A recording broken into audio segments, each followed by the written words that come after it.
Hello, everybody. Welcome back to Victory Drive. This week, we got on Nic Kytlica. Nick, he is the shooting sports marketing manager over at Leupold Optics, and he was recently in the area for the NRL championship match in Decorah, Iowa. So we talked quite a bit about, honestly, shooting competitions, whether it's PRS or NRL hunter matches. And we talk about Leupold Optics, and we talk about all sorts of other stuff, his background, how he got into the position that he's in today, and which is essentially his dream job, which is a lot of people's dream job, honestly. It's pretty amazing what he's doing out there, traveling around, shooting competition matches, and being the face of Leupold Optics out there in the competitive shooting scene. So talk quite a bit about that stuff. Then we get in the weeds a little bit about some other things that are really interesting, whether just all sorts of good conversation in this one. Really fun episode. I love having Nick on. I've been trying to get him on before, but it hasn't really worked out. He's super busy, and you guys will understand why in this episode. But it actually worked out better because we were able to sit down and do it in person, which always end up better. Honestly, the in-person interviews are 100% better than over the phone. There's more fun for me to do too. Honestly, sitting face to face is completely different kind of atmosphere than over the phone. And over the phone ones are good, especially when I'm having people on that live far away and we can't be together. But face-to-face interviews are always the best, I think. So hopefully you guys enjoy this episode. I know I did. So without further ado, we'll get on to the episode. But before we head in and talk with Nick, we got to go over some of the partners of Victory Drive that help the show go around. So first and foremost, this podcast is brought to you by Grizzly Coolers. Grizzly Coolers, they are really your best option. Honestly, your best option if you want a hard-sided cooler or a soft-sided cooler. And honestly, they are quickly becoming the, dare I say, best elevated ground blind makers.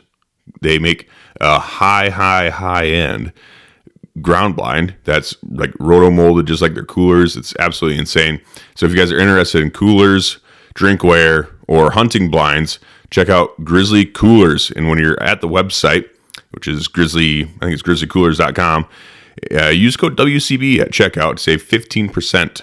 All right, so that's on everything, whether it's drinkware or coolers or whatever. So code WCB for 15% off at Grizzly. Also brought to you by Black Ovis. Black Ovis is your one-stop shop for all of your outdoor needs. Really, they have all sorts of stuff from camping gear to hunting gear to footwear and tents and all sorts of good stuff over at Black Ovis. And you can use code VICTORY to save some coin at Black Ovis, whether you're, looking, I think they have all sorts of sales. Actually, they just finished up a sale on crispy boots not too long ago. So if you guys got in on that, great. If you didn't, I don't think it's still going on, but it might be. But if it's not, then there's going to be other deals that are usually over at Black Ovis. So just check out blackovis.com. Stay in touch with them. If you guys are in the market for really anything to do with the outdoors, check out Black Ovis. Use code VICTORY at checkout to save some coin as well.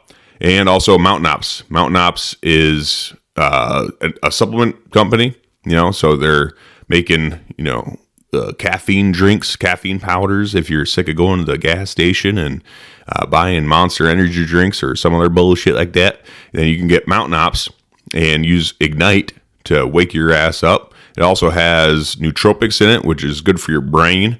And drink some of that stuff, your brain works a little bit better, a little bit faster, especially since you're on caffeine. Then you get the nootropics so you can recall words and stuff better. I should probably be drinking more than that because I'm fucking kind of dumb sometimes. So use use Mountain Ops if you want to get less dumb and a little bit stronger. They also have all sorts of other supplements at Mountain Ops, like protein powder, freaking power bars, all sorts of shit. So check out Mountain Ops. Use code VICTORY to save some coin there as well. So without further ado, I'm going to keep this nice, short, and sweet, this intro, so we can get in the episode. Very, very good episode. I just, it's always nice sitting down, talking with a guy like Nick, and just being able to pick his brain about, industry stuff or, what he's been up to and all sorts of good things. And so without further ado, everyone please welcome Nic Kytlica from Leupold Optics.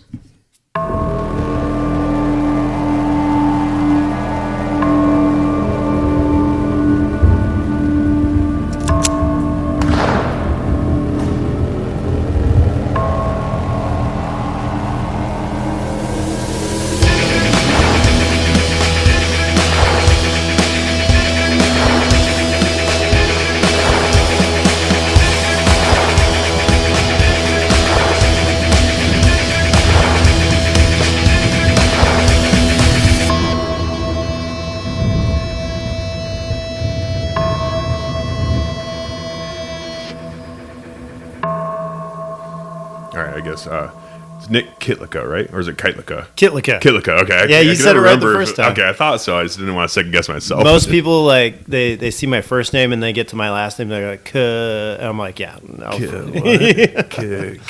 Yeah. Like flying a kite?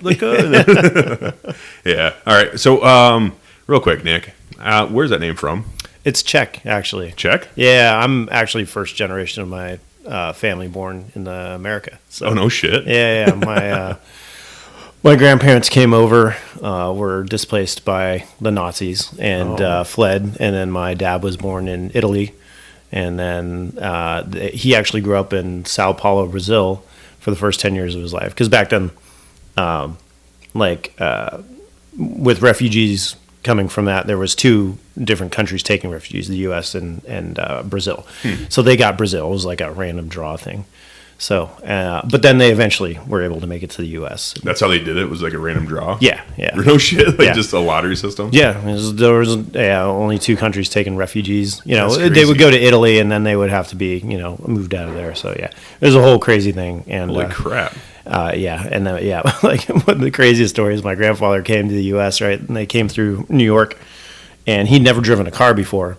And they literally bought a car and the next day drove all the way to California because that's where he had his brother had already made it there. So it was a crazy story. So that is crazy, dude. Yeah. And Kytlica is not even a common name in Czech. So, oh, really? Yeah. So if there is a Kytlica anywhere in the world, I'm related to them in some form or fashion. Really? Yeah. So even the Czechs will fuck it up. Yeah. Oh, yeah. No, nice. Yeah. Okay. Not common there. Yeah. So I don't feel too bad then. No, you're fine. Cool. All right. Well, cool. That's a really weird. So your first start. So you were born here. Yeah, I was born here. Yeah, I was born in California. Yeah. I'm sorry, but how old is your dad? When he? Oh, geez, how old is my dad now? He's 77, 78. Yeah. Okay. Yeah, getting up there. Yeah. So I mean, so he's pretty young when he came over then. Oh yeah. Yeah. Okay. He's pretty young. Yeah. Let's say because it's that World War II time, I guess. You have been pretty damn young.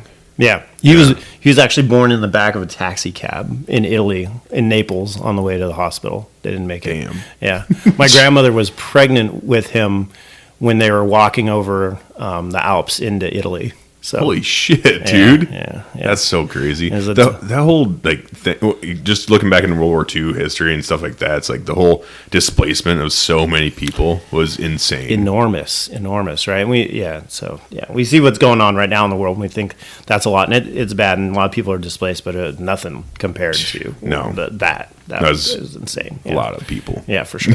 What a tough choice to make too. I mean, like, do we stay and tough it out, or do we leave everything right and just take what we can carry on our backs and literally walk and get out of here? Yeah, right. That's a tough decision. I mean, I've had a pretty cake life, so to me it's hard, and that's why I have tattooed on my arm. So this is the Czech coat of arms, tattooed. So just as a reminder of all the struggles they went through, so I could have a nice easy life here in the U.S. So. Right? Yeah, don't take it for granted. I guess exactly. Because I don't know what I don't know what's like over there now. Or, sorry, you said Czech Republic. It's Czech Republic. It used to be Czechoslovakia. Yeah, in 90, and they split it, so there's Czech and Slovakia now. It's great now. Right. It's a huge tourist destination. Prague is a great city to go to. Yeah, it's fine. And then they actually have a huge gun culture over there. Oh, really? Oh, yeah, they're all about it. Yeah, a lot of the European shooters are from Czech.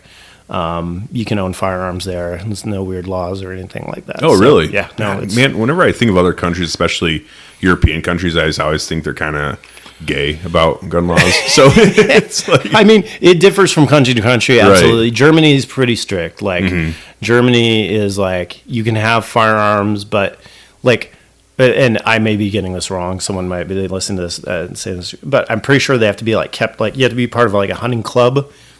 And the firearms have to be kept at like the hunting lodge, and you can use them like when you go there and stuff like that. There's exceptions, I'm sure of that. Yeah. I was just in you have enough money, right? Yeah. I was just in Norway earlier this year, and I was surprised. Like they're pretty lenient on firearm stuff there. You know, you can have pistols and ARs and stuff like that. So. There are countries over there, yeah, that are it's not as bad as we think, right? Though it's definitely not as good as we have it here. Yeah. There's probably states in America that are worse than those countries, though. Getting the beat right, yeah, Illinois and other states like that, New York, especially New York. Well, fuck, even Oregon's getting pretty rough. It comes and goes with Oregon, though. It comes and goes. I mean, they had that one bill, and then. It's been held up in the courts right now, so and it looks like it'll get struck down, hopefully. Yeah. So yeah. Well, that's one of those things too. Whenever a lot of states have been putting forth these like super strict gun laws, like, dude, I don't know if you pay attention to the Firearm Policy Coalition a whole lot. Oh yeah, okay. Yeah. Those guys are going. They're hard. They're going super hard about it. Yeah, for sure. They will not stop. It's the next generation coming up fighting for our Second Amendment rights. You know. Yeah. And the NRA has done it for a number of years, and now they're kind of taking up the next generation and running. Rightfully so, because it's like the NRA. It was good. They did what they needed to do at the time, you know. But yeah, it's definitely time for a new organization with some new blood. And it's cool going about it a different way. It's cool to see younger people getting involved about it. So they're doing great work. So. I know. Then they've been doing work in Oregon too. So, yeah. Oregon is that's the thing too. It's like a lot of these states are like, well, almost any state really. If you think about it, it's like it's the cities that control the states. So when it comes to like that kind of stuff, so I feel like Chicago is controlling Illinois and Portland's controlling Oregon. It's like luckily in Iowa, it's like Des Moines stuff. It's not as blue as like some other places and stuff, if you want to put it that way, I guess. Sure. So no, a lot of states like that. Minnesota, Minneapolis controls all the politics there, stuff like that. So. The crazy thing about Minnesota, I never realized, but when Ronald Reagan won in an absolute landslide victory, right? Every state. Even California and New York, every state voted for Reagan besides Minnesota. Yeah. They were the lone states like, no, we're good. We're good. We're going to stick it out. Even California. But he was an actor, right? So I'm sure like Hollywood was like, oh, yeah, I get that guy. Oh, yeah, 100%. Yeah, and California wasn't like, well, they had, wasn't like it is now, Yeah, they went back and forth back then during the Reagan time, like he was the governor there and then president, and then Schwarzenegger was I think he's probably the last Republican governor they had there, but even then, though, honestly, like the Republicans in California aren't like Schwarzenegger's not like a Republican, right? In certain places, it's a different breed. They're still Californians in that regard, but for sure.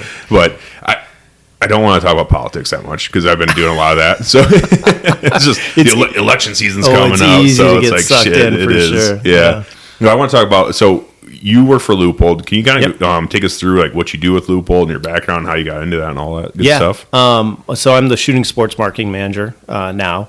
I've been doing that for about 4 years. So what that entails is working on the marketing side for all the tactical shooting stuff. So content creation, managing our pro team, managing our influencers, looking at content, making sure it's appropriate or genuine, being the face of the brand, so to speak, when I go out to events and stuff. Like right now, I'm in Iowa, right? Yeah. And we're at the NRL 100 Championship, so being here representing the brand, doing that. And I get to shoot and go to range days and do some instruction also. I mean, that's how we met, right? And you came out to the range, and we had a cool couple days on the range doing some training. So, I get to do a lot of good stuff. Well, I kind of have my dream job right now. Yeah, I would say it's like but it was a long road. So I've been at Leupold 18 years now. When I started there, the funny thing is I didn't hunt or shoot. Oh, really? Again, yeah, I was born in California, so kind of Southern California, upbringing. And we moved to Oregon, but I still, I grew up skating and snowboarding and doing stuff like that. And hunting or shooting really it wasn't part of our family, so it wasn't something that was even on my radar. And I moved up to the Portland area. I graduated college and had a crappy sales job that I hated.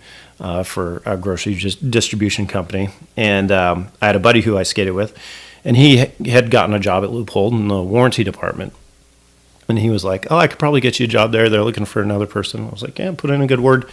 So I put in an application, got hired, and yeah, it was such a cool way to learn about the brand and the product, because I got to see everything come back, for warranty, scopes, binos, spotting scopes, rangefinders eventually when we had them. So I got to learn about all the products, and then also for the scopes, being torn apart and looking at all the internals and how they work, because the people who are working on them sat right next to me. So, so were you just taking in warranty parts? Yeah, so you're like intake and then... Yeah, exactly. Okay. So, so the product would come in, I'd look at the notes, I'd key it into the system, and, print out the paperwork for it and send it on its way, and then process it when it was on its way back out. And also got to call customers, talk to them. So that was cool too, because I got to engage with the consumers one-on-one and kind of, learn about how, the issues that they have, and then, learn how they use the product. So it didn't take very long for me to get hooked on it. Yeah. I'm very competitive by nature, and I grew up playing like every sport. So I think that's why I gravitated towards the shooting sport and tactical side. So I kind of taught myself and watched some stuff and went to a bunch of classes, and yeah, it just kind of snowballed from there. Yeah. Well, especially going from not shooting to working at Leupold and stuff, that's probably a good place for you to start with, like, learning, I guess, the basics of that kind of stuff. Yeah, exactly. So. I had no preconceived notions, just learned the basics of blank slate. And of how blank slate and of how optics work, which was really cool. And I'm a bit mechanical by nature. I love working on my truck and building up custom stuff. So building custom rifles then was like a a very natural progression into that, because that's the first thing I bought. I was like, I'm gonna start small. I got a 1022. And I immediately tore it all apart because I wanted to see how it worked, and then bought a bunch of like Volquartsen parts and like built it back up, and did that. So it was a slippery slope. Yeah. And then so I did that for a number of years, and then I got hired into the sales department, which was cool. So I got to see the sales side of the business. Worked on multiple accounts like old Gander Mountain and Cabela's and Sportsman's and stuff like that, Shields. And then, went back downstairs and ran the custom shop for a number of years. So we used to have a custom shop. You could order a scope kind of semi-custom. We had options, but you could like have different colors and engravings and reticles and stuff like that. Okay. Yeah. So ran that for a number of years, which was cool because then I kind of got more schooled up on the engineering side of things, right? What it takes to build a scope, or, the machining side of things as well. So, and then, into the marketing department after that, doing a number of things, doing copywriting, which I didn't go to school for or anything like that, but learned how to do it, ran the social for a while. And now I'm doing the shooting sports marketing manager. So that's cool, man. I've bumped around a few different places, hence why I'm one of the people there that do the tours.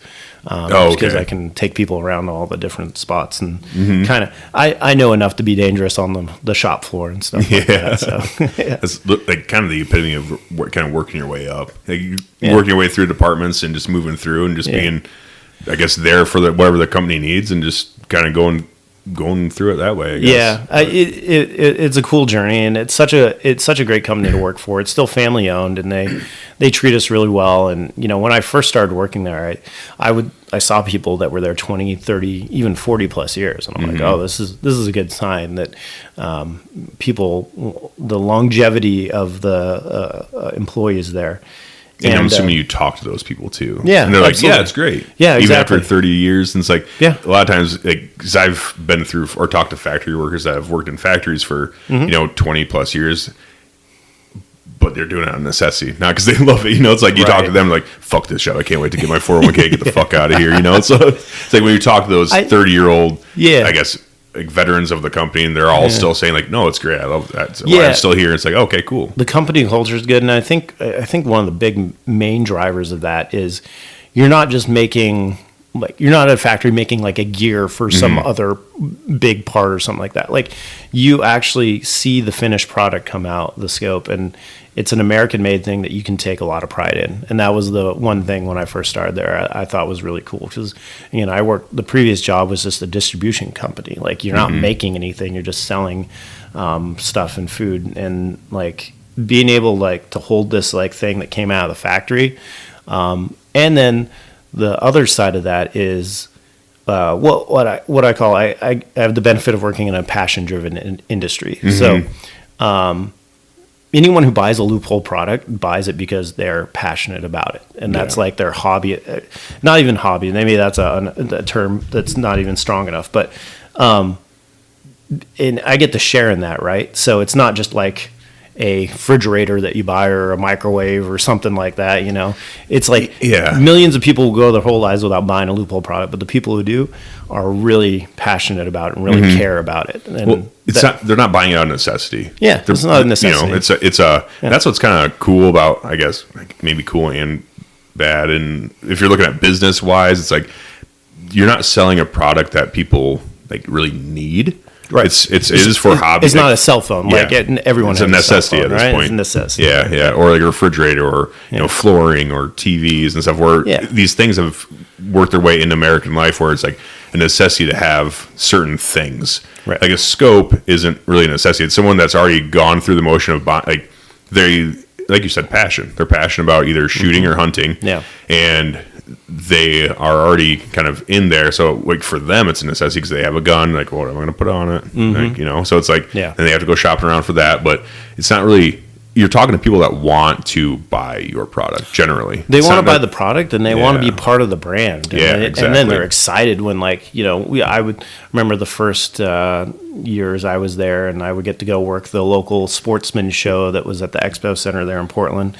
And to actually get to talk to consumers and see how excited they were about the brand, and share stories too about scopes that have been passed down from their grandparents, granddad to them, or like a special hunt or something that the scope had been on, and like it's cool to share in those moments with them and be have the product be part of that. So I was at our local gun shop, and some guy brought in his grandpa's.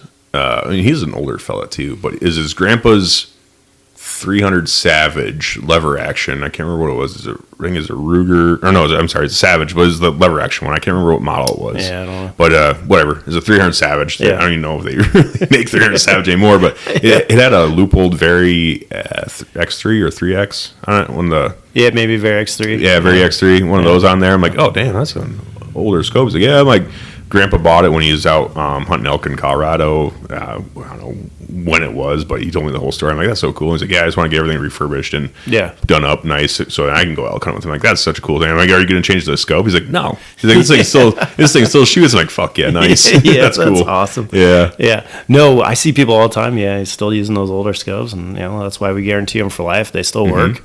Or I remember working in the warranty department. Someone would send in a scope and maybe something would be broken, like main tube broken. We don't have a new main tube for that, right? The scope's like 40, 50 years old. Yeah. So you got to call them, and it's covered under lifetime warranty, so we'll offer them a replacement. But you got to ask, like, do you want that scope back? So we don't scrap it. Because the more times than not, it's like, I want that scope back. That's a sentimental thing. It's going on a mantelpiece. Yeah, it's going on a mantelpiece, right? Yeah, exactly, or something like that. So, well, that's cool that you do that. I know a lot of companies, like when you send it in for warranty and they say a new one, it's like, well, we're going to keep this so we can like salvage parts off it or do something else with it or something. That's cool that you can send it back to them if they want to. Yeah, I think it's gonna. We're just gonna scrap it. So, why not just send it back and have them be, if it's a valuable part of their family history. I guess it's just cool that Leupold as a company realizes that it's almost like an heirloom at this point. Yeah. So rather than just assuming like, oh, it's junk now, so.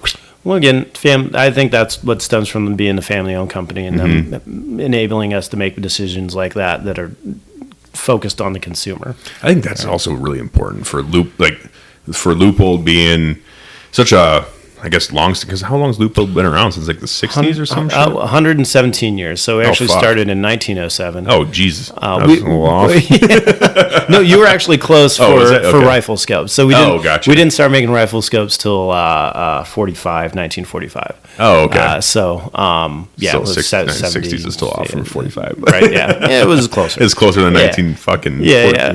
But yeah, so yeah, it's been around 1907. Because they started, I'm sorry, I cut you off, but they started making, what did they start with? Oh, surveying transits. Surveying transit? Yeah. So if you were a surveyor, nowadays you'll see them out there. They're using the laser systems, right, and lining everything up. Before, you actually used a transit, which is kind of like a scope. It's a magnified optic with a reticle in it, and you were lining up lines, for development of land. So, which was actually big at the time for them to have a shop out there in Oregon in 1907 in Portland. They initially just started repairing transits as a small shop, but as there was more industry, and building happening on the West Coast, they started manufacturing their own transits. Because back then, if you was a surveyor, you needed to buy a transit or repair one. All the places were back east, so you would have to send it back then. And,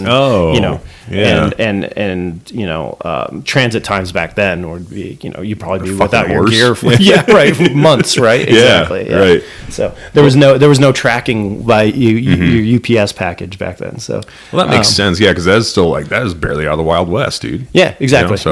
Yeah, Industrial Revolution, a lot of development, a lot of building. So surveying was a big thing, and so that's how we got started, which actually makes sense because a surveying transit's not that far of a leap from to a rifle scope. Right. It's a tube, magnified optic with a reticle in it. So yeah. So why did they make the jump to rifle scopes? I don't know his first name, but Mr. Leupold was he like Mr. Leupold. Yeah. Is he a big hunter and shit? It's actually a funny story because Fred Leupold started the company. His son Marcus was running it in the early 40s there. I don't believe Marcus actually got started hunting until he met his wife, Ruth. Oh, nice. So a woman got him involved. Usually it's the opposite. Yeah, cool. Usually it's not. Yeah, which is a cool story. So that's cool. She grew up in Eastern Oregon, and in Eastern that was just part of the life back, subsistence, hunting. So I gotta eat. She got him into hunting, and the story goes that he was hunting in the Coast Range in Oregon there. The hunting season is usually rainy. Yeah. And back then, none of the scopes were really fog-proof or waterproof. So the scope just kept fogging up, and he got super irritated, pissed, because he's been around precision manufacturing all his life, and he can't figure out why can't these guys make a scope that is waterproof. So he went back to his engineers, kind of worked on it nights and weekends. It was just a side project. And then, that was our kind of big thing that we came out with was a fog-proof scope.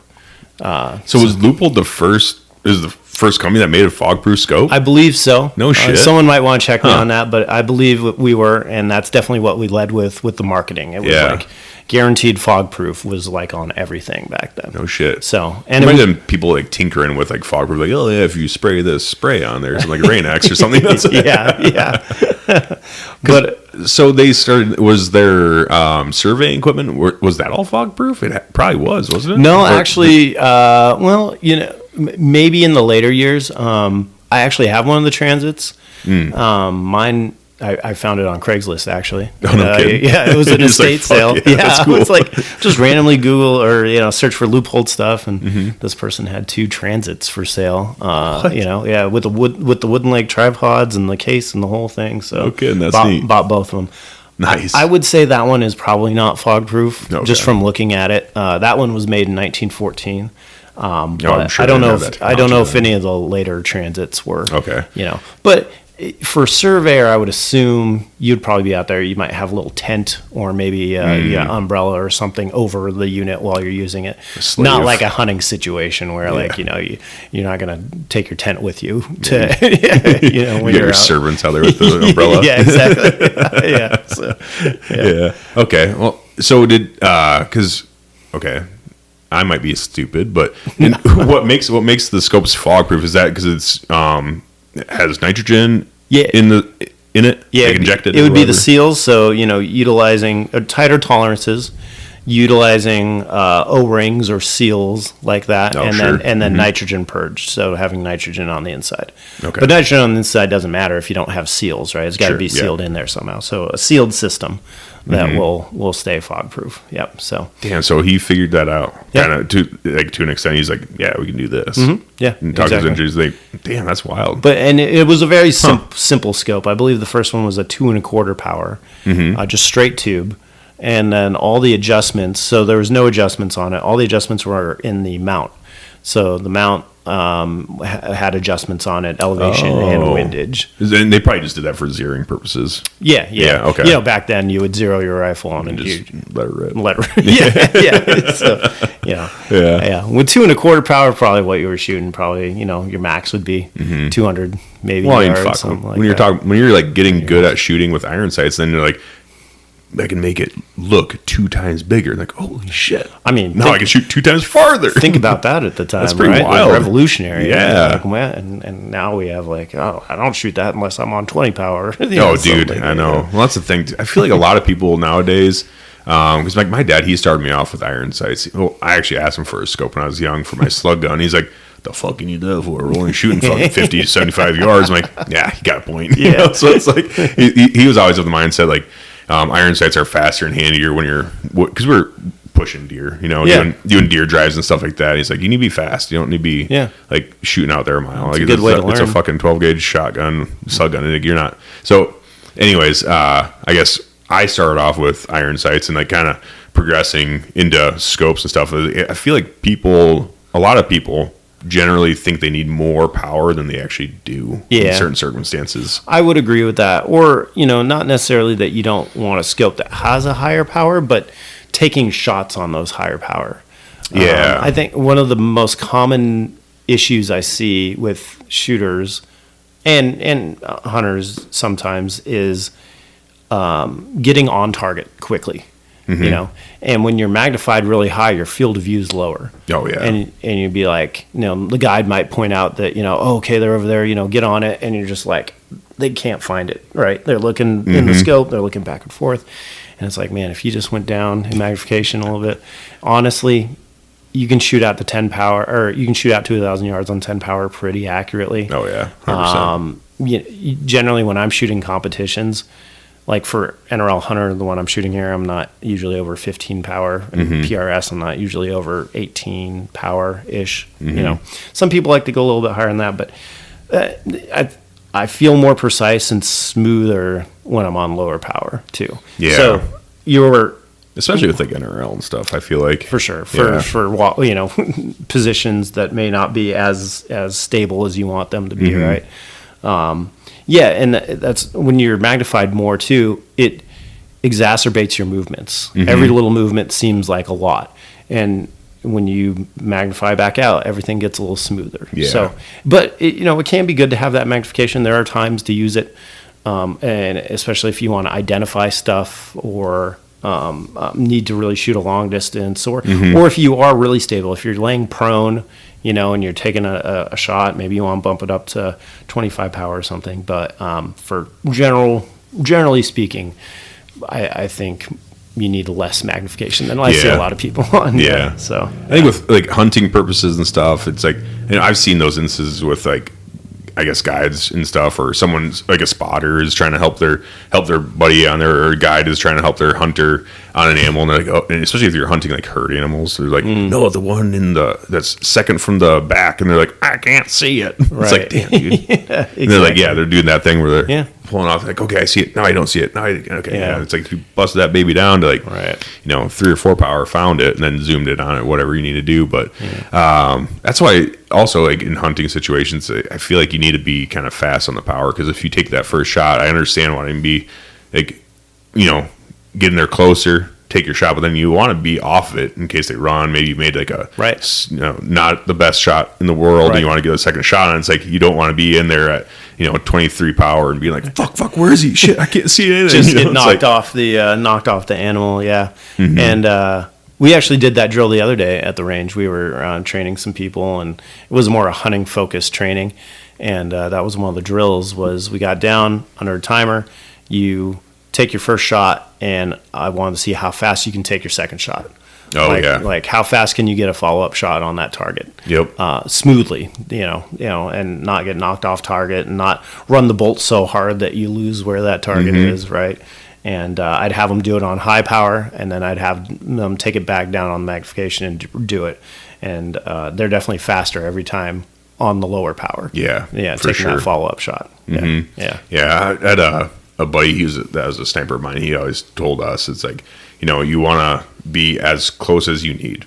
Whatever power is, like, gets you as close as you need, but not any closer. You want to be, especially like, I guess war situations are different than hunting situations too. But like if you take a shot as a sniper, I wasn't a sniper, but take a shot as a sniper and stuff, you want to be able to see what all of the bros are doing when you take it, when you shoot a guy and stuff. It's like, fuck, you don't want to be like, you don't need to zoom all the way in on his freaking unibrow. It's like, dial it back and get just as close as you need to make the shot that you need to make. I didn't serve, but I assume, and from talking to a lot of people, you want to be very cognizant of what's happening around that situation as well. So. Yeah, situational awareness is much more important when the quarry you're going after can shoot back at you. So, exactly. The deer haven't figured out how to shoot back yet. No, not yet. They got to grow thumbs first. And then give it a couple 100,000 years, a million years maybe. Figure it out. The bears will for sure figure it out. Bears I would put my money on the bears. It was what I heard it was probably on Rogan podcast or something like that, but they were talking about sorry, maybe my brain. No, you're good.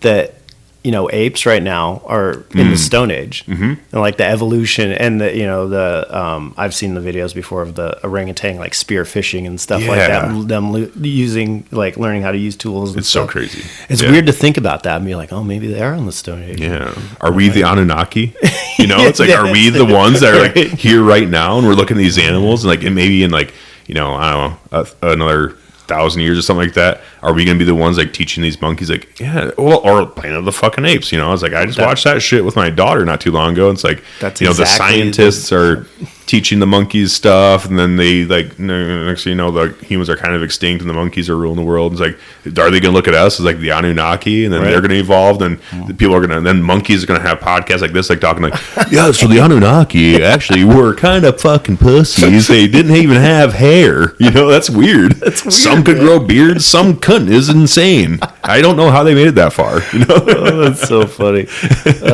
It's history repeats itself. They say that, so who knows? That's what they say. Yeah.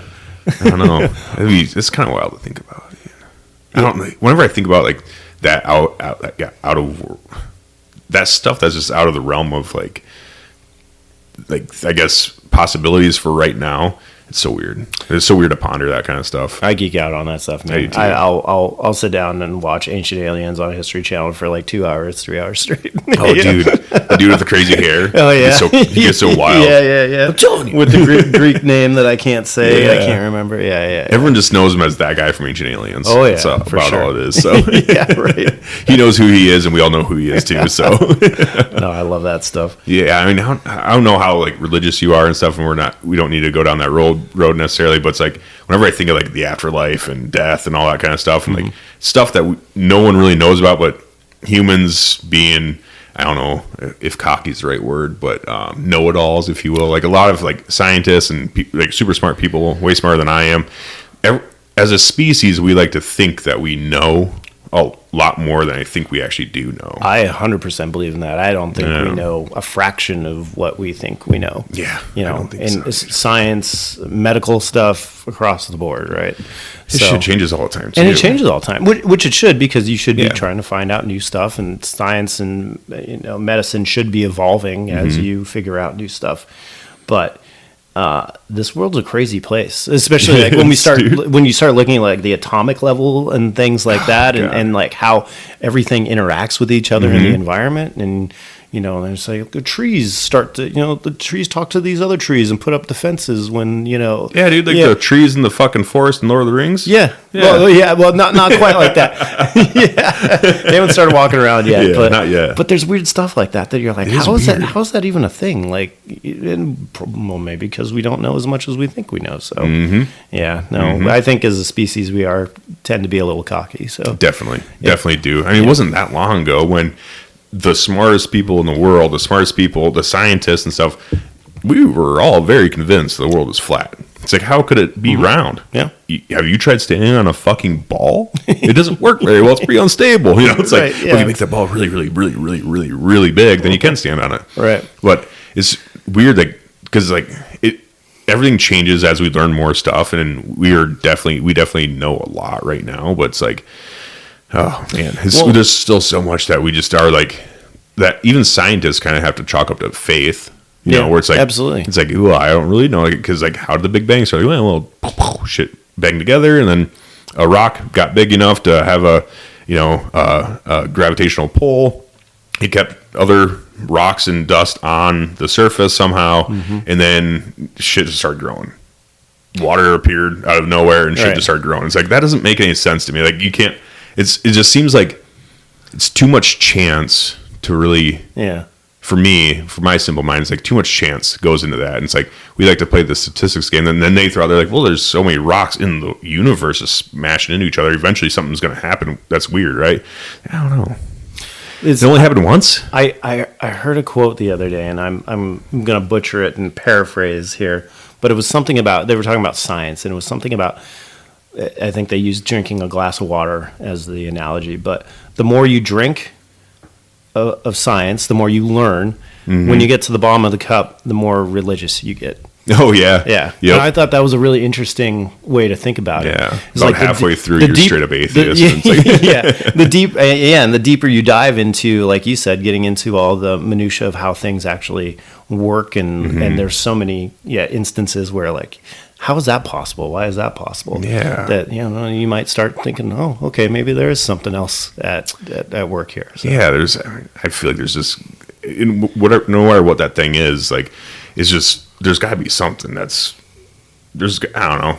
Maybe that's the cockiness of my own thought process, where it's like, there's got to be something else to this life rather than just living here. It's like, where does a conscience come from? Like, why do I feel bad if I do something bad? Like, if I were, like, when I was young, I went through a shoplifting stage, and like we all did. Or we're all kids here. Oh man, I have stories. I won't repeat them. Yes, but like, I might have shoplifted from a store allegedly at one point in time in my life. Looking back at it now, I'm like, that's such a douchey thing to do. Like, I feel bad. I felt bad at the time too, but I'm like, fuck, I really don't want that thing. So it's like, allegedly. Really wanted that thing allegedly. So it's like, whenever we do something, because we've all done something bad, no matter what it is, whether it's like cheating on your girlfriend or stealing something from a store, whenever we do something bad, we all feel bad about it. So it's like, what is that? What's that all about? Why do you feel bad? Is it a societal norm, or is it like society or your parents making you feel bad for doing certain things that they don't agree with? It's like, I don't know. I think it's more, everyone kind of just knows what's right and wrong. Yeah, where does that morality come from? Like that base morality, come from. And everything has it, Yeah, right. Like wolves and shit even do, like, every living animal does to their own, when it comes to their own. Besides bears. Bears don't fucking count. They don't give a shit, dude. They're crazy. Yeah. But there's so many things that have like some form of conscience where it's like, at least at bare minimum, they know, like, okay, if I kill too many of these like similar creatures, then we're just gonna die, and there's not gonna be enough of us. So like, there's something there. There's something there. Like, but then what makes us different, which is, again, I don't know why I'm going back to apes again, and I think this was the same conversation they were talking about. But they were talking about because they can teach like gorillas how to sign language, Mm-hmm. you know. But the one thing that they never do is they never ask questions. They're just responding. They're just responding. That makes or sense. mimicking, right? But they're not. They don't ask questions, and I'm like, oh, I never thought about it. Like the apes, the gorillas don't ask them questions. Yeah, You're saying, no, yeah, they don't ask them questions. Yeah, they haven't. They don't really. Right. I've seen a few of those videos where they're signing to them. Yeah, but it's always the person asking the gorilla a question, Yeah. or like saying something Correct. to them, like a prompt. Camera. Yeah. Like, my girl's like, "Mur, mur, mur, camera." Yeah, see, exactly. he knows. Yeah. Like, well, you just told him what it was. Right. Yeah. So I was like, oh, that's a huge differentiator. Right? That is a big Asking differentiator. When questions, you know, like where did we come from? Why are we here? What are we doing? Why am I here doing this thing right now? Like, you know, so. Have you seen that Netflix show or movie? I guess it's a show, miniseries about chimps. I think it's like Chimp Nation or something. No, like that. I'd heard that it's really good. I haven't watched it. Yeah, It's fucking crazy. Is it crazy? But, yeah. Okay. But they definitely ask each other questions. Yeah. Or like they communicate in a certain way where it's like they do. They don't. It's not like us sitting here talking like we are obviously, but there's definitely a form of communication where it's a two-way street. Yeah. Not like it's not like you see dogs or like wolves interact with each other. It's like one communicating to the rest, or they're communicating to each other, but it's more or less like you go do this, you go do that. Yeah. But like, with the chimps and stuff, especially, Yeah. it's like they're having a legitimate like actual two-way conversation either through body gestures Okay. or like noises, like grunts and shit that they're doing. It's like Interesting. it's so crazy. Yeah. They go to war with each other and everything. It's like, come on, bro, let's go fuck these other dudes up and take the fruit. You know, it's like it's insane. It's such a weird thing. Yeah, and they hunt Yeah. other monkeys. Interesting. Small monkeys. See, but they don't have the morality is missing there. That is. piece, right? That makes us not human, kind of. So kind of. It's like, just it's maybe a different form, maybe. Because like that okay, so like with conscience and stuff like that, like today is much different than it was, 800 years ago. Yeah. When we're cleaving each other with swords and everything else. So the morality was much different then. Yeah. But it was still there when it came to like your people, like your people behind your castle, I guess. Right. Yeah. That you're protecting. It's like you look at the other side, like they're animals. We got to murder all of them. Your tribe. Yeah. You're very, very much when we were much more tribal is different. But yeah, that morality is still like what is that? Is this a thing that we just all kind of know, or is it the generations of I guess religion? Like, and we just aren't shaking that yet. It's like, but do we want to shake that anyways? Like, yeah, right. I've heard someone talk. I've had some atheist buddies in the army and stuff, and talked to them about this kind of stuff. They're like, we can be a moral atheist. Like, I know I'm not saying you can't, but do you kind of think that came from like a Judeo-Christian background, just because that's the society you're living in, or do you think that's just coming from us being humans? And he was saying it's just from us being humans. Like we just all have that in us. And I was like, I don't know. What is that then? Yeah. Like why do you if you don't believe in a God whatsoever, you only serve yourself, which is, and I'm not saying atheists are self-serving in that nature. I'm not trying to generalize there, but at the same time, it's like you don't believe in a higher power. You don't believe in anything like that. It's like once you die, and that's it. So like, what is the point here on earth? And he's like, well, there's really no point besides just being here and doing your thing. I'm like, okay. But what's actually like stopping you from just like doing everything you want to do? You know, like everything is kind of naughty. Like why are you married and why are you in a monogamous relationship with your wife? Yeah. Like what is that? Like why are you doing that? Because I respect her. Like, but why? Why do you need to do that? Yeah. Like what's the point? Yeah. Drilling down to the core there. Yeah. Why? Yeah. That's It's interesting. weird. But I guess going back to like products and stuff like that, it's like a lot of people ask themselves why and certain things like, why is my fucking scope fogging up? It doesn't make any sense. And then they decide to change it and make it better. So it's like those why questions are important, whether it's like morality or this, that, and the other, and certain things you can't change, or like when it comes to a lot of other things. But I think it is important to like talk and ask why a lot. The why. And I guess in that instance, you can use cockiness to your advantage, right? You'd be like, well, I can do this better than other people can do it. Yeah, right. Yeah. Which, sometimes we think that too. I'm guilty of that sometimes. Yeah. I can do that better. So yeah, definitely. There's certain things that there's a lot more times than not. I don't know what it is. I'm fairly competitive, but I'm mostly competitive like with myself. But when it comes like if I do something that I know I can do better than what I just did. Not necessarily. I don't necessarily look at like what I do as being like I can do it better than that guy can. So I was like, well, I can just do better. But I've learned that a lot in the precision rifle competition world. It's like I'm never going to be on the top of the podium, but man, as long as I'm getting better, that is the main thing for sure. Yeah, I think it's a thing because I don't know, growing up, I had some like self-esteem issues and stuff. Maybe that's why. Where I'm just like I just suck in general. So if I can just do a little bit better every day, then maybe I'll be all right at some things. Then I'm not. So shut up. No, it's I've gotten good at things, but it's just one of those, I don't know, maybe it's not ADHD where I'm just like I got to move on to the next thing now. So I'll never be like really great at any one thing, but at the same time, like I don't really want to either. It's like I kind of like doing a bunch of different things, kind of all at once sometimes or whatever else. I've always found it very hard for myself to focus on one thing, get really good at it, become like. I've gotten proficient out of a lot of things, a lot of different things, but I've never been like archery and stuff. I started shooting a bow a few years ago. I'm a pretty fucking good archer. I feel like I can shoot a bow pretty damn well. Yeah, but I'm not gonna go fucking knock Levi Morgan off by any chance. It's like I'm not gonna do that. Right. Yeah. So and same with like shooting and stuff. Like I can shoot pretty damn well. I can shoot better than most, but I'm not gonna fucking outperform the top guys. Yeah. No, I'm right there in the same boat as you. I'm the same way. I'm like I just don't have the character, I guess, or my like I like to learn new things and I like to get good at those things, but I'm never like really obsessive about those things. There it is. Right? Yeah. So where I think the top level guys, your Levi Morgans and your maybe John Pinches on the shooting side, like are obsessive about it. They're dry firing in their house every day, doing that kind of stuff, which is it's just not attractive to me. I don't really want. I got other things to do. I got a wife and kids and other things to do. So, but I like to be good at things. But I also like to look stupid at things too, like learn new things. Like I was talking to you. I am not a hunter by any stretch of the imagination. I don't consider myself one. I have gone hunting before, but my buddy's giving me a bow, and I'm like, I'm going to learn this. I'm going to learn how to shoot a bow because I want to do it. Yeah, and I'm going to look dumb when I start, but I will get good at it. At least good enough to be like, I can shoot a bow now. Yeah. To comfortably go out there and say like, I know how to shoot a bow. Yeah. Also, I have to check myself sometimes too because I get down like this competition where I'm at right now, the NRL Hunter Championship. So it's a championship.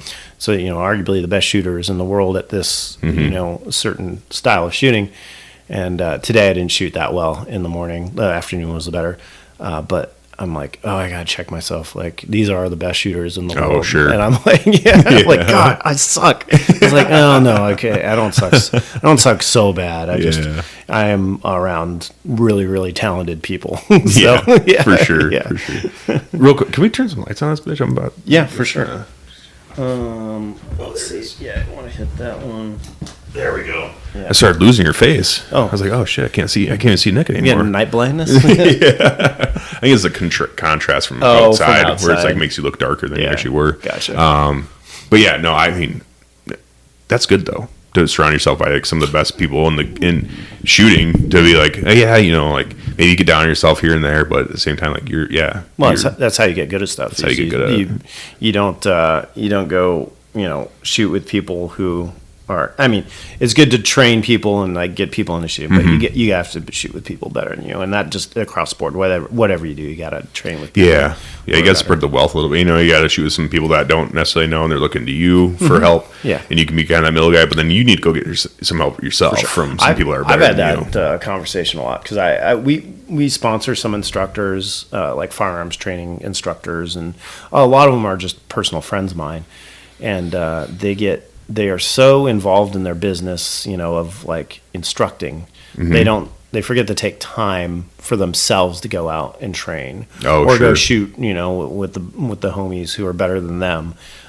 So it's an easy thing to forget to do, but it's super important to keep your skills up, and just make it fun, right? So, yeah.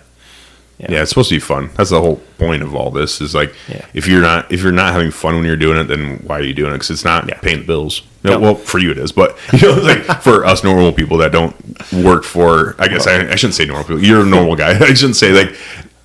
That's poor choice of words. What do you for mean? people that don't work, I guess for like that isn't part of their job. Shooting isn't like necessarily because shooting is part of your job. It is part of my job, but it's not your job. It's not It's my part of job it. to be the best shooter in the world. No, exactly. Which, and again, I have no illusions of grandeur. I'm not going to be, up on the top. But when I started this path down, like shooting precision rifle competitions, my goal was, I don't want to embarrass the company, so I don't want to be like last place, but I just want to be in the middle somewhere. Yeah. And then I've gotten to the middle and then gotten a little bit better. So, but yeah, it's you got to put in a lot of work if you want to make. It's like you've gotten into different things and you plateau, right? You get to a plateau. It's hard once you get to like one of those higher plateaus. It's hard to jump to that like elite level plateau of at the top. And like you were saying earlier, it's like the obsessiveness about it's like when you get to that certain point where you're competing, you're in the mix, right? Yeah. Then you look at the guys that are on the top, that are consistently at the top, and you're like, okay, what are they doing to get there? And then you see what they do to get there, and you're like, man, fuck that. I'm good. Dude, that's a lot. That's a lot. Yeah, there. exactly. Yeah, like Daniel pull out a second mortgage in order to pay for just the ammo that you're going to shoot. And it's like, geez. Then also like the time and everything else. It's like, geez, it's tough. Like it's easy to get into. It's hard to get good at, and that's why the people at the top are at the top because it's really hard. That's when you that's when you have to get that obsessive nature about you. Yeah, the really, obsessive nature. Yeah. Which and a lot of these competition shooters, it's just I wonder if they're. I'm gonna take this the wrong way. I wonder if they're on the spectrum a little bit, like like so like Oh, for sure, dude. Yeah, totally. Which, like my son's on the spectrum a little bit, and he gets very like his is guitar, right? No, like sure. he is so good at guitar because he focuses so hard on it, and the kid rips. But it's just, I think most of us are in a certain. Like, no, yeah, we all got vaccinated as kids. It's like we probably all got a little bit of that in us, where it's like the spectrum is so wide. Where it's like, it totally is. Yeah. Some people are definitely, we're gonna be in the mix there. But I don't know. I guess I don't focus on things very much. I think I have the opposite. I'm like the ADHD. Yeah, I don't know what spectrum that's on, but that's mine. Yeah, I never got diagnosed with ADHD, but I probably have some of it because I feel that same way of like I just like for me like in precision shooting, a good example of that is I just shoot factory ammo. Like the Hornady stuff is really good. Berger makes some good stuff. There's other companies coming up that make really, really good factory ammo, and I'll go hang out with some guys and they'll be talking about reloading, and I just glaze over. I'm just like, I don't care. I honestly don't care right now. You nerds can get lost with that stuff. Like my reloading is taking it. My reloading is taking it out of the box and putting it in the magazine. Oh yeah, and shooting it. Yeah, yep. So I'm just gonna stick with that for now. Dude, that's 100% where I'm at too. It's like I talked to some guys that they were talking about like this type of powder, that type of powder, and all this other stuff. I'm like, dude, I know.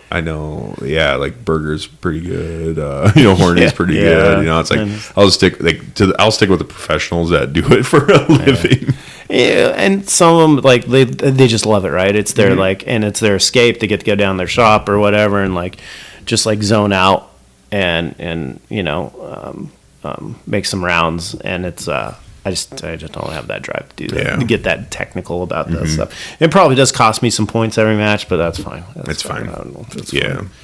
The thing is, like, I shouldn't say never. I'm good enough at shooting to realize what factory ammo shoots like shit and what factory ammo is good. But I just haven't gotten to the point where if I'm shooting like good factory ammo like Hornady or something like that, I haven't gotten to the point yet where I'm like, it's not doing it. Like Hornady is not doing it for me anymore. Right. So it's like your skill level hasn't like exceeded what the ammo can actually do. Which is like my gun's shooting. If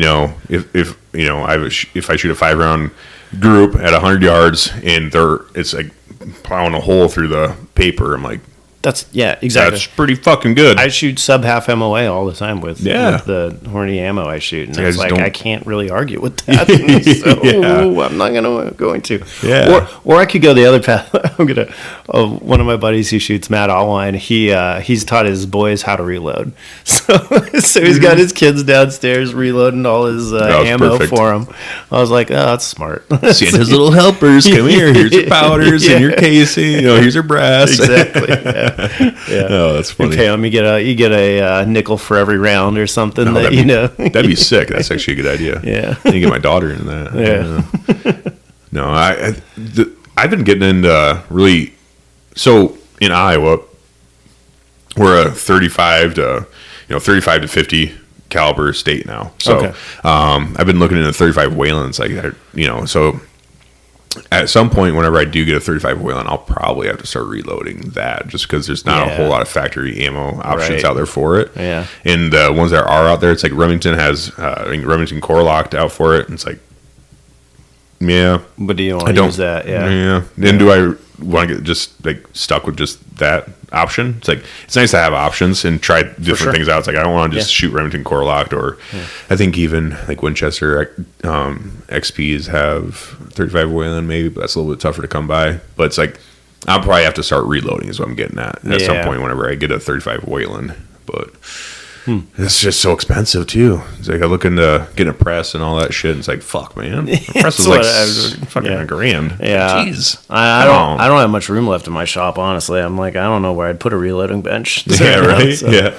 I don't even have a shop. Yeah. So I'd have to be in my bedroom. I don't think my wife would love that. Your wife may not love that. But like, we can put flowers on it. Like, you can decorate it a little bit if you want. Yeah, probably not. Yeah, I don't think she's a saint. But everyone has their limits, and I think that'd be it. That might be the limit. Yeah. That might be she'd probably say no to that one. She'd be like, "Oh, did you hear he got divorced? What happened? Oh, he put a reloading kit in the bedroom." Everybody would be like, "No, I understand. That makes total sense."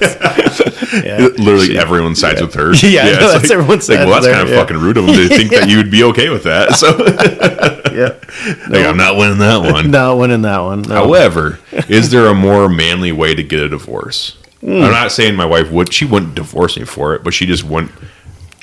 She would be mad. She'd be very mad about it. And if I just really stuck my ground, it's like, no, it's staying here. I'm not moving. If it moves, I move. Then she'd probably be like, that's fine, but fuck you, kind of thing. Yeah. She wouldn't be happy, but I don't think she'd leave me for it. But let's say hypothetically she did leave me for it. Is there a more manly way to get a divorce? That's pretty good. If we're on the manliness chart of getting a divorce, it's like I had nowhere else to put it. It's either my bedroom or my daughter's bedroom. It's right up there with like probably mounts on the wall or something like that. No, the sheep is staying right there. It is not going anywhere. Luckily, she's super cool with the mounts. She loves them. She's like, they're sick. So she's super cool about that. I feel like, and I've never asked her, but I feel like a reloading bench in the bedroom would be a hard no. Yeah. Oh, I know my wife. I would. I'd get hemmed up even with the conversation of bringing that up. She'd be like, "Okay, where's the joke? Where's the just kidding? Like, no, I'm serious. I really want to do this." No. First of all, I'd have to buy the shit without her knowing it. First of all, for it to even go in the bedroom. So there's that. I don't know. But reloading is definitely something that I've thought about getting into. It's just same thing where it's like, man, I don't know. Yeah, there's so much. Like and I'm not like super rich, and I don't have a shit ton of money. So it's like, fuck, where do I want to spend my money? I think I'd rather just buy more guns and do it that way and keep shooting factory ammo. Yeah. So and technology's gotten so good these days too. Oh yeah, it's hard to argue. So it is. Yeah. Like I said, if I'm shooting Hornady factory ammo and it's still plugging a big old hole through the paper, and it's like I'm getting very minimal flyers, and the flyers that do happen aren't that bad. Like, it's not like a foot. It's not. You're so right. It's pretty good. It's pretty good. Yeah, for sure. But so real quick, I want to kind of go through kind of your setup on for your competition rifle. Is it the same rifle that you use for NRL that you use for PRS, no, or do you have two different ones? Completely different rifle. If you want to go through those, real quick, I'd love to hear about them. So for the NRL Hunter. Weight is a big deal because you have weight classes.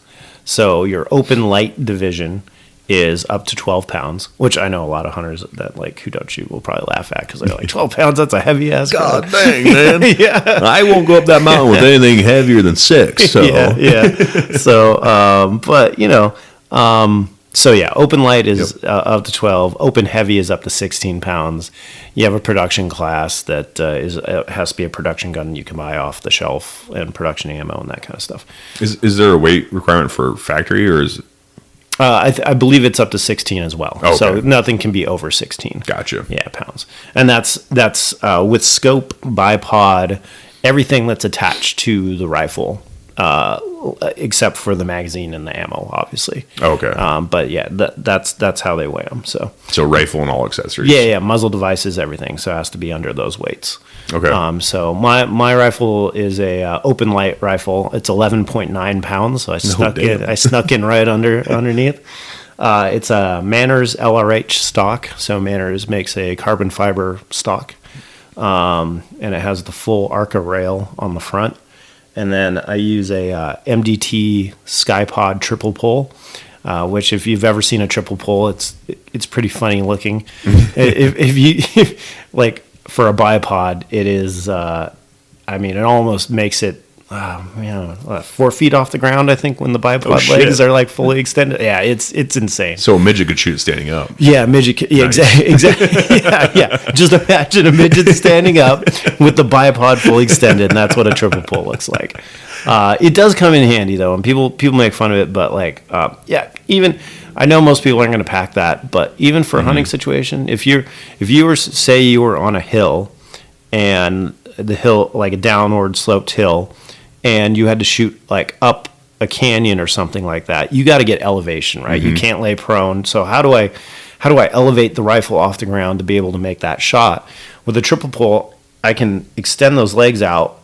I can put my pack in my lap and just sit there with the buttstock on my pack and sit there all day long. Super stable. So it is advantageous a lot. So no, I can see that. Yeah.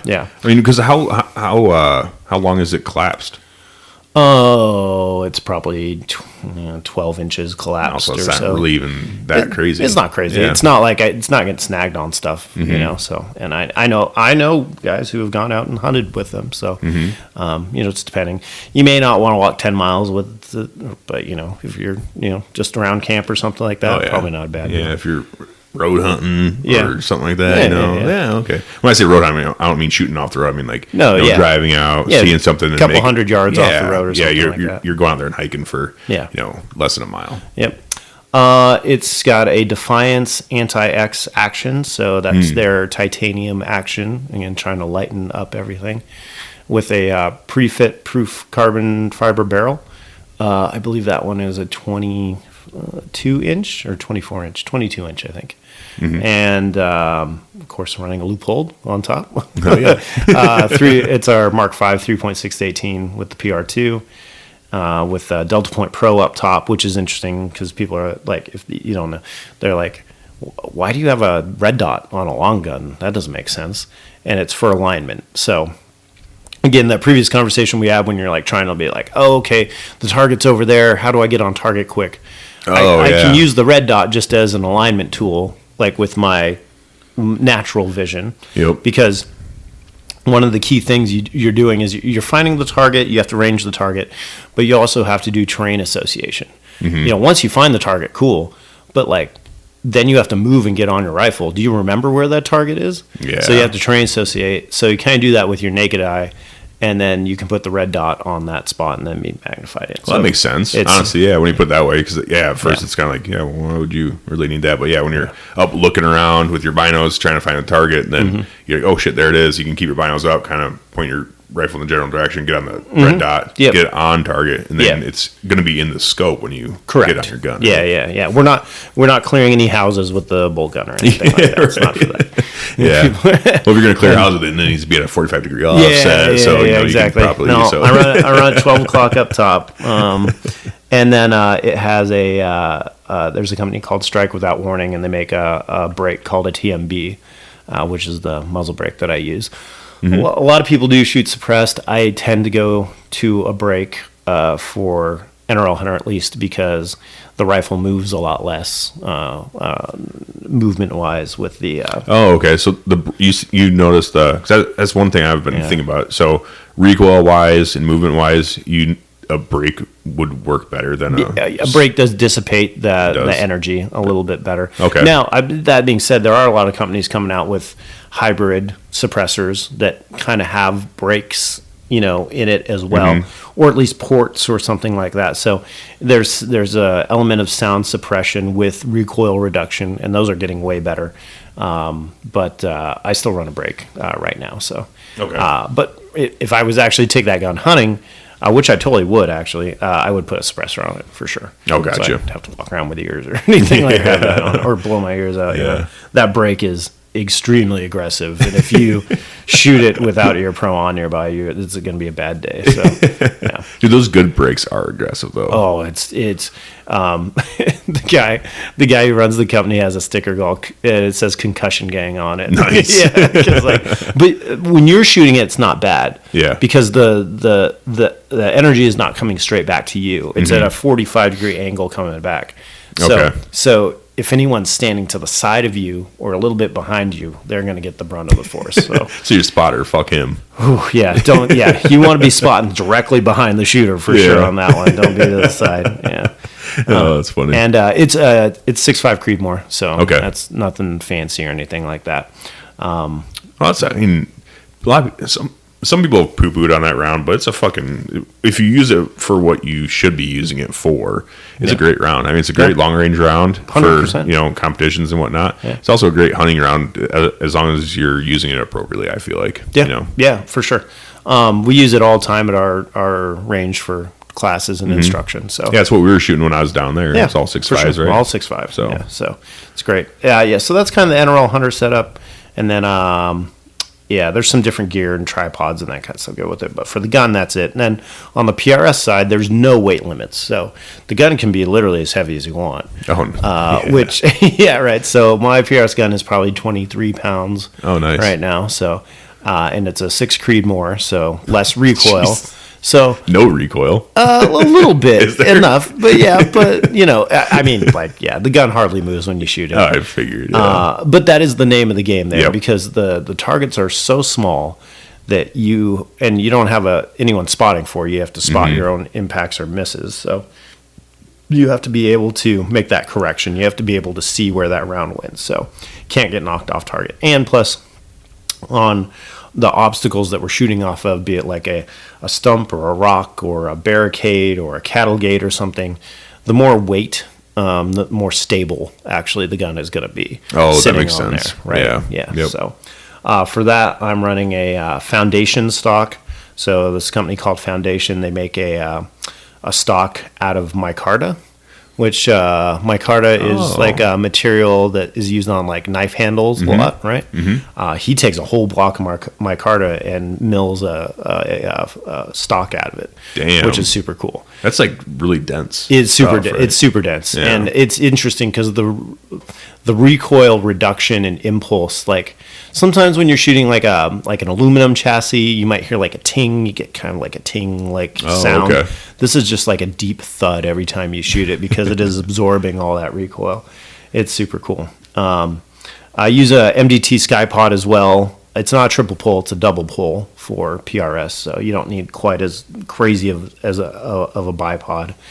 I shoot a Impact Precision Action. They're 737 Action with Studeville Precision pre-fit barrel. So that's another thing I've gone to is, you can send an Action out and get a barrel spun up by a gunsmith, and that's a great option. But I've found that the pre-fit barrel options are pretty good these days. I like the flexibility of okay, this barrel shot, I can just cork it off and put a new one on myself, with a barrel vise, which is super easy. So, did you build these guns yourself too? Yeah. Okay. Yeah. Sweet. So, I've always wanted to do a video on this. Yeah. Because I think people are intimidated by like precision bolt guns.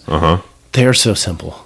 it's like if I can put it together, Dude, you should like, totally make a video for that. I know. Well, I wanted to do a side-by-side comparison of like, because people are like building ARs all the time, right? And AR is pretty complex in comparison to Dude, gas guns are a little bit more Right. complex. And I mean, they're not as precision, but you gotta get the gases right. And and get them to cycle right and everything. Yeah. Right? Yeah. So, a bolt gun. I mean, if I have all the tools standing right there on my workbench, I could probably do it in 5 minutes and put it together. It's super easy. Damn. Yeah. With the precision, the level of precision now with the actions and the pre-fit barrels, and I forgot to say I shoot Trigger Tech diamond triggers in them. So on both of them. On both of them. Okay. Yeah. Same trigger. It seems like that's the only way to go. Really, everyone's shooting those triggers. Trigger Tech's awesome. There's a bunch of other good ones out there. You know, Timney makes some good ones, Bix and Andy.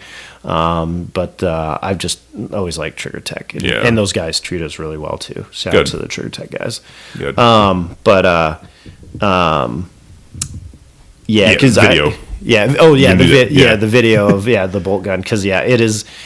It's so easy. Yeah. I mean, I think that'd get flagged on YouTube. I think it'd get kicked. It might. Yeah. Building firearms. I'm actually pretty sure that's actually straight up against the rules. Like they'd be like, no, this is a no-go. Like, But kill it. But it's two you bolts. can put it on like fucking Patreon or some shit like that, or whatever else. I don't know. It'd be kind of silly to put on like if we could do like a free Patreon or OnlyFans. You do that. Probably. I was gonna go OnlyFans. I was gonna go native content on Leupold.com. I wasn't gonna quite go OnlyFans, but that'd be better than my suggestion. So don't listen to me. No offense, but I'm not gonna listen to you on that one. Yeah. I'm gonna go to my boss, be like, I got this great idea. Well, hear me out. Nick had a good run at Leupold. He's done. Hear me out. Leupold OnlyFans. Except we're not showing our buttholes. We're just showing people how to build precision rifles. All right. Yeah. It's totally different. It's totally different. Oh man. Hey, maybe to turn that company around a little bit, big instead of being just a strict porn site, it'd be like, hey, we also do other things other than just nudes. So, we're trying to diversify here. Yeah. Maybe, I don't know. Your one-stop shop for entertainment. Yeah. I never looked at the OnlyFans' terms of, I guess, terms of use, but I feel like they're not gun friendly. So they're probably not. No. Yeah. Can't put it. We're not putting it on TikTok. We're not gonna. Yeah. Maybe that would be a sweet video though, because I know a lot of guys. Because I'll be honest, I'm one. Or it's like I've looked at all the parts to make a custom precision rifle, but I just haven't been like, I need to find the right smith and all that stuff. And I fuck up and I get on like Reddit and shit and start looking at certain things, and people are like, "Fuck prefits, they suck. Oh, they're not accurate. Their machining is off. I got this one prefit and it was fucking 3/4 whatever the fuck off or something like that. It wasn't square and all this other stuff." I'm like, damn it. Now I don't trust anybody. Yeah, it's hard. It's hard to say. I've only used Proof Research and Studeville Precision Prefit barrels. Those seem to be really good. I know there's a couple other good brands too. It's so hard when people make those arguments because there's so many variables that go into the whole system performing as it should, along with you behind the gun performing as it should, to be able to shoot good groups, which is a skill in and of itself. So I would take that with a grain of salt. I tried to on the internet. It's like you never know who's, especially Reddit, where everything's anonymous and everything else. Like who knows if that's even a person? So it's like they could just be on there. Like, it could be just maybe someone sent in their little troll and they're like, I just don't like this company for whatever reason. But you do have to be careful on the internet when people start, especially when they're like talking like they're an expert. It's like, but no one knows who you are. Yeah. Are you an expert? Yeah. I don't know. Yeah. It can be a dangerous place. It's funny because like obviously we get a lot of feedback on our products that come in through the internet. And you know what? Some of that stuff is actually, tangible, real, like, that is like a problem that those people are having, or there's little nuggets of information in there, or but you have to sift through a lot of crap in order to get to the good stuff. So you really do. Yeah, so a nice fine screen. Yeah. It's like panning for gold, basically. Right. So there's a lot of shit that you got to throw away first. Yeah. Yeah. Everyone would be panning for gold if every pan was gold. So it makes sense. Yeah. Exactly. You just have to sift through it. Yeah. No, the internet is great, and I honestly kind of like going on Reddit every once in a while and just find especially because there are some good subreddits about like long range shooting and hunting and that kind of stuff too. So, and some people do have some really good insight where it's like, oh, that totally makes sense. And there's so much good content on YouTube and stuff nowadays. Yeah, like this, if you're gonna learn how to do stuff, but not even just shooting or long range precision, just in general, like this is the time to do it. Like, I watch my son again. Like he plays guitar and like he learned himself watching YouTube videos. And sure, yep. It's like the amount of information out there is crazy. But yes, vet who you're getting it from and make sure that it's like a semi-trusted source, right? Yeah. Or go to a class or something, Right. Yeah, and you can learn a lot from YouTube. Like you can legitimately get like a degree from YouTube probably, but then you still have to like test it. You still have to go out in there and test what you see. In the real life is a different thing. Yeah. Like your son wouldn't know how to play guitar if he didn't have a guitar. No, for sure. So, yeah. He'd just be like, I know the concept, touch, strum. Yeah, it makes sense. But right. But in order to get good at anything, you actually have to go out and do it. Mm-hmm. Yeah, for sure. Yep. But there's a lot of really good information, especially like. Even if you have the time, it's like mechanic stuff. Like you said, you're into like tinkering with your cars and stuff like that. It's like shit. There's so much stuff on there. Well, and the funny thing is, just like shooting and stuff. Like I didn't grow up working on cars and trucks, and I remember how old was I? I was probably like 25 or something like that. And I was go get an oil change, right? And then every time. Like the price kept going up and up and up, and I'm like, you can get an oil change for $80, and I'm like, I'm not a moron. Like I know how to take a bolt out. Like this can't be that hard. So I just started with oil changes, and then I would just watch YouTube videos, and then it morphed into installing whole suspension packages and wiring and electronics and the whole everything. Yeah. So it's like it's not that hard. It's not. Yeah, and I don't really. Like, I guess working on my own personal vehicles, like a project vehicle, I could see myself like getting interested in doing something like that. But my daily drivers, I just get so nervous. I'm like, I'm gonna fuck it up, and then I can't get to work. So it's like I was going for a walk the other night with my wife, and we were walking by my neighbors, and he has like a new Chevy Colorado, and it was like half jacked up with the wheel off, and him and his like four buddies are in there. Yep. And I didn't say it because I didn't want to make anyone mad, but I was gonna be like, oh, how many hours are you guys into that 20-minute job? Because like on YouTube, it's like, oh, this only takes 20-30 minutes. The video is 20 minutes. Yeah. 4 hours later, you're just like cursing, hitting it with a freaking sledgehammer, trying to get it to work. You're like, I've been there for sure. Oh yeah. I've only had to admit defeat once and call the tow truck and have them take it to the shop and be like, yeah, I messed that up so bad that you got to fix it. I'm sorry.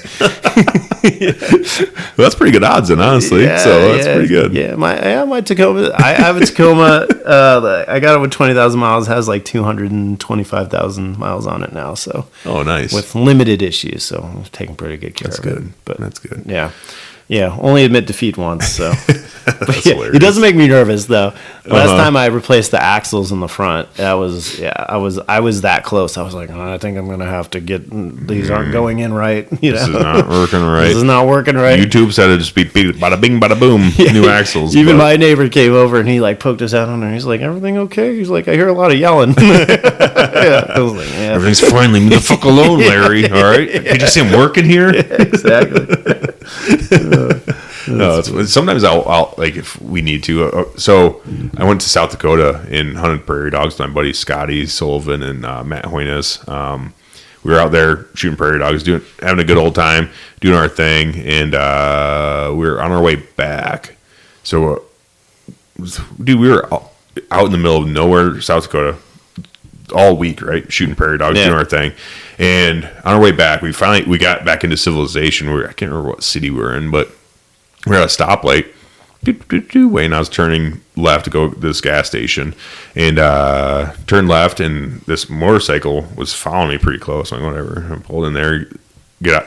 Right when I jumped out, he like came up right next to me. I'm like, I'm about to beat the fuck out of this guy. Some wild hogs ass motherfucker. I'm gonna have to beat the shit out of this dude. And and I get out, and he's like, hey man. I'm like, what? He's like, you're leaking a lot of shit underneath your truck. I'm like, what? He's like, yeah. And I poked my head down. It's just pouring coolant out the front of the truck. I'm like, no way. Yeah. Like, no way. And like, thank God it happened here when we're in civilization already. But it's like, damn, dude, that's what happened like 3-4 hours ago. We went fuck. Yeah. But we were sitting there, and with my buddy Scotty. He's poor, so he's pretty handy. So he knows how to stretch it all up. Yeah. So he's like he works on all of his vehicles. He loves tinkering around with that and rebuilding trucks and doing that kind of stuff. So we were looking at him like, oh my gosh, and he looked it up and he's like, oh yeah, dude, I could do this. There's an AutoZone like right down the road. So we went to the AutoZone and replaced it and got it fixed. I think it was the what the fuck is it? I'm not a mechanic. I don't know. Whatever is in the coolant system that like pumps it and shit.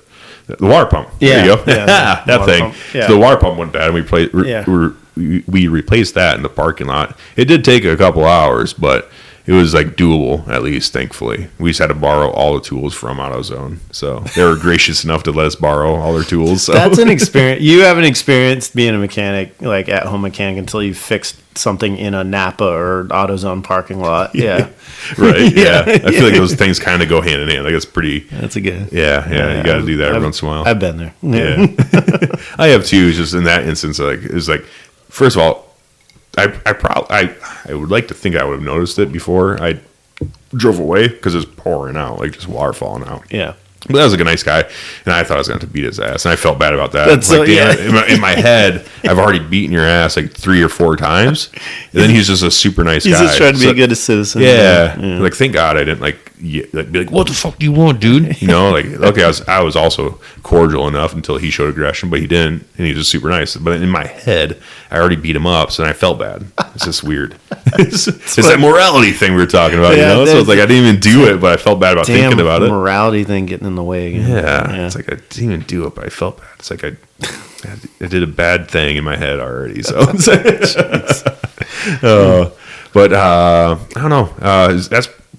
Is there anything else you really wanted? Is there any new products coming from Leupold that you wanted to cover? We got some stuff coming, obviously, like SHOT Show and stuff, but nothing I can talk about. Yeah, nothing yet. So.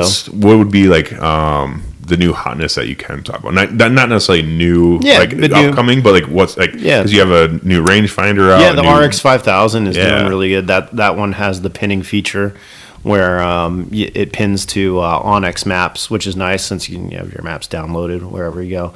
And it is super cool to be able to navigate to a pin, right?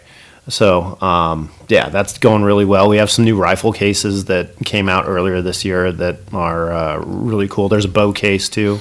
Oh, nice. And So pistol case, carbine, long gun, and a bow case. They're soft cases. They're like hybrid cases. So like the bottom of it is that like molded EVA kind of plastic, so they're kind of waterproof. You know, when you lay them on the ground, but hook and loop on the inside, so you can tailor it to whatever setup on the inside you want. And it comes with straps and stuff like that. Nice. So, yeah. Because you, when I went out to Oregon with you guys on that range day, you gave us those duffel bags and shit. Those are super fucking dope. First of all, I saw those. I'm like, damn, that's cool. You can like unvelcro. Is it kind of like that where you can like unvelcro shit and put it back together? Okay, gotcha. Yeah, like those duffel bags.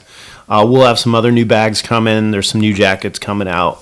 Actually, in the fall. New jackets, I think, just hit the distribution center, so they'll probably be up on the website soon. Oh, cool! Like legit, nice, like puffy jacket. So, and you guys already make some. In my opinion, you guys probably make the best apparel that's not an apparel company, right? Yeah. You know, so yeah. It's a cool thing. Like, one, I really enjoy seeing people who don't actually own a Leupold or run a Leupold scope, like wear Leupold stuff, like be it like sunglasses or wear the jacket or something like that. Well, it makes sense, yeah. But it makes sense, and too, like being a premium brand, like that's one thing that won't cut corners on. Like, I think it does a disservice to your brand if you are a premium brand but you come out with chintzy, cheap, like just accessory stuff, or even a T-shirt, for example. Like, I'm pretty picky about a T-shirt. Like, it's got to be a good quality T-shirt. Yeah. And nice. We have really nice T-shirts. So even that kind of stuff to that degree. So Well, that makes sense. It's like you don't want to be a premium company and have cheap Chinese fucking shit. I'm not saying, I don't know where your jackets are made at. Maybe they're Taiwan, I don't know. But like, when I say cheap Chinese shit, sometimes some good stuff comes from China and everything else. But it's like when I just generalize term, maybe that's wrong. Yeah. But, you don't want cheap ass shit coming through with your logo on them and stuff. When you guys are, known for quality, known for high quality optics, known for, really good, high quality, rugged stuff that works. Plus, it's cool. Like you get in that like area of being a lifestyle brand too. Like, I love Leupold so much. I want to be able to rep Leupold, when I'm going to dinner or something like that, or just like not at the shooting range or not while in hunting camp or something like that, and be able to wear this stuff around. So it's like it's a business aspect of it. It's like it gives you as a company one more thing to kind of sell and make a little bit of money on, but also like it's also marketing. And if you're making good money, it's a good marketing decision to sell, I guess, clothing, because you can't walk around with your fucking rifle everywhere with a Leupold on it. It's like you're not. It's brand recognition. Yeah, building the brand. Yeah, for sure. And no one's going to wear it if it sucks. So it's like 100%. Yeah. I mean, full disclosure: when I started working Leupold, I didn't wear any Leupold stuff because our stuff was not cool. Yeah, it was not cool. Yeah. So. They've done a phenomenal job with the stuff, and like I said, we got some really cool stuff coming out, some bags and some cases, more cases and stuff coming out. So the accessory stuff is really, really growing. So nice, no, it's really good stuff. I like it a lot. So the RX 5000, that's new, and you also have rangefinder binos that were fairly new. Yeah, the BX4 range, which is really good. And we were showing those off this weekend. Really fast laser. Really clear image. You see that in rangefinder binos a lot. Like there's a weird tint, or just like the image quality isn't quite there because you do have to have a display in the channel as well as shooting laser it out and receiving it, the whole thing. So the optics in it are really, really good, and the price point is good too. I think they're $1,600. So. That's not bad at all, honestly, for everything being all one. I think a lot of who else has Swaro does, Leica, that's what I was thinking of. Those fuckers are goddamn expensive. Yeah, they can be. It makes sense for sure. It's a lot of shit that goes in there. Well, it's a lot of stuff, and I think people are starting to use binos. Even me personally, like on the range, for PRS and stuff like that, I use our 15 power binos. Our BX5s. I don't necessarily like looking through a spotting scope anymore. Yeah. Spotting scope is like I gotta look through one eye. I don't have the depth of field that I have. It doesn't feel as natural as looking through binos. Yeah. So if I gotta be on glass all day, I'm gonna look through binos. For sure. I'm a bino guy through and through too. Like I don't even have a spotting scope because I did have one at one point in time, but it is the one I got from the Hunt Wars, and it's a Leupold. Yeah. But then my buddy that went out with me, he's the spotter, and all the Leupold shit got sent to my house. So I was like, cool, man. Oh, sweet, fucking spotter. And then I was like, probably shouldn't have that. I should probably give it to my buddy that's the spotter. I'm getting the hunt, so I gave it to him, but I just borrow from him whenever I need it. But I'm also in Iowa. It's like we don't spend days and days and hours on glass on top of a mountain. It's right. Like, we'll scan a bean field and be like, oh, nice buck. You better go fucking ask for permission over there. But it's like I'll look through binos. I'll look through binos, and it's like if I really need to get a closer look, then I'll go to the spotting scope. But I don't spend a whole lot of time in a spotting scope anyways. And having everything all in one package, especially I guess from a Midwest mostly whitetail hunter, and it's like, especially when you're bow hunting and stuff, it's like you're scanning like, oh shit, there's something over there, and it's like just out of curiosity, I'm gonna range it or something like that. Or a buck's coming in and everything else, you want to have your binos up, right? But it'd be so much nicer if you just keep ranging it as he's coming in closer and closer 100%. And closer. So not lose where he is or anything like that, or even it's happened a lot. Switch it back and forth. Switch it back and forth. And even I see it like NRL hunter, like the match we're shooting, because it's find, range, and engage. You got to find the target, range it, and engage it. So I've seen some people who try to do they have regular binos and a monocular rangefinder, and same thing, they'll like find it with the binos, and then they can't find it with the rangefinder, and it's just added time, right, that you could be more efficient at what you're doing. Yeah, absolutely. So those are allowed in the competitions, the range find binos? I mean, 99% of us all have range finding binos at this point. Yeah. So to be able to find it and range it right there is, you have 4 minutes per stage, which sounds like a lot. It goes by really fast. You want to be as efficient as possible, and if you got to switch back and forth between a bunch of gear, that's not great. So I think you guys were giving us 5 minutes out when we were out there. Yeah, we were doing that. I think we were giving you 5 minutes. That goes fucking fast too. So it's a whole ass another minute. Yeah, so. we were. You guys were just learning, so we were giving you a little leeway. You guys you're probably sitting back there like, geez, guys, come on. That's okay. Clock's ticking, guys. Come on, get to shooting. I didn't want to add any more stress to the situation. Be like, what are you doing? That's all messed up. That's not how you do it. That was fun though. That range was a really good time. Good. And it was awesome having you out there. Yeah, it was a good group of people, and hopefully you guys learned a lot. So we have fun. That's one of my favorite things to do every year is like have new people out like that and like train them and just hang out and that's cool. It's watching the joy of new people shooting like that is almost better than shooting myself a lot of the time. So yeah. Well, especially like when we got there, you asked the question we were doing. I think you asked the question like, who will here's shot over 1,000 yards? Yeah, and it's like, I raised my hand. I think there might have been like one other person that rose their hand, and then you're like, well, we're all going to shoot 1,000 yards a day, and everyone's like, oh, okay. And I've seen a couple people be like, I don't know. I don't know, maybe I won't get there. I don't know. And everyone did, and it was like from my position too and stuff. Like looking around, like seeing some of the people that were there and stuff, just being super stoked. Like, oh my gosh, that was fucking sweet! Like, I shot 1,000 yards. That was the first I've ever shot my entire life. It's insane. Like Justin, the country singer guy, Adams. Adams. Yeah, yep. He had shot 200 yards. I think it was his max that he ever shot before. He was whacking targets at 1,000 yards. Yeah, he was so stoked. It was awesome. Yeah, it was cool. Yeah. It was a good time for sure. Yep. But I think it's unless there's anything else you had, I'll let you get back to bed so you can get up and start shooting. You have a whole day of shooting ahead of you, don't you? Try to hit some targets tomorrow. Yeah. Hopefully hit some more targets than I hit today. So sounds like it's been kind of rough. For some people. It was a tough match, man. And it's the championships. It's supposed to be tough, but the course fire was.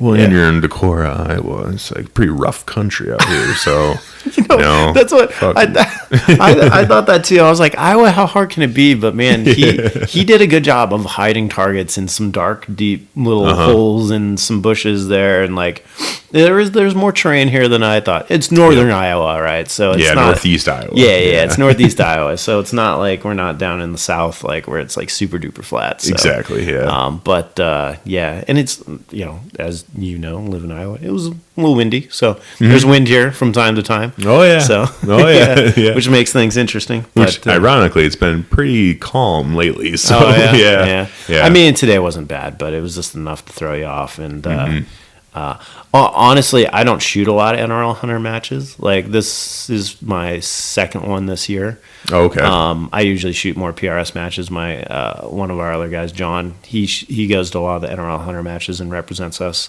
really well.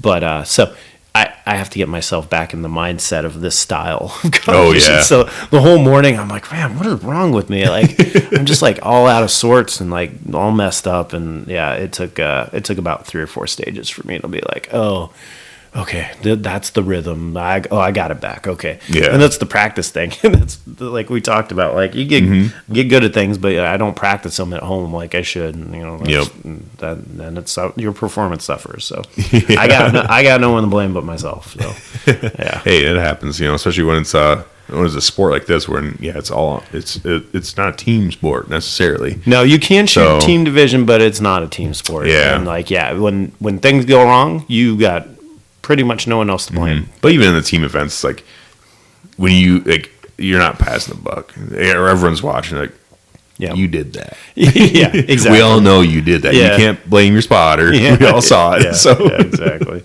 It's humbling. I will say that, man. It is super humbling. So that's what it's supposed to be. It's competition. Yeah. Like you said, it's the championship match, so they're trying to make it a little tougher and stuff, and make it a competition. So for sure. Yeah. Nope. Tomorrow will be good. I'm excited about it. Well, good luck, man. Yeah, thanks. I'm rooting for you. Appreciate that. I'm hoping you're not at the bottom. Me too. Okay. All right. Well, thanks a lot, Nick. This has been awesome. I'm glad we finally got to reconnect and stuff and do this. So. Yeah. Thanks for having me. Yeah, absolutely.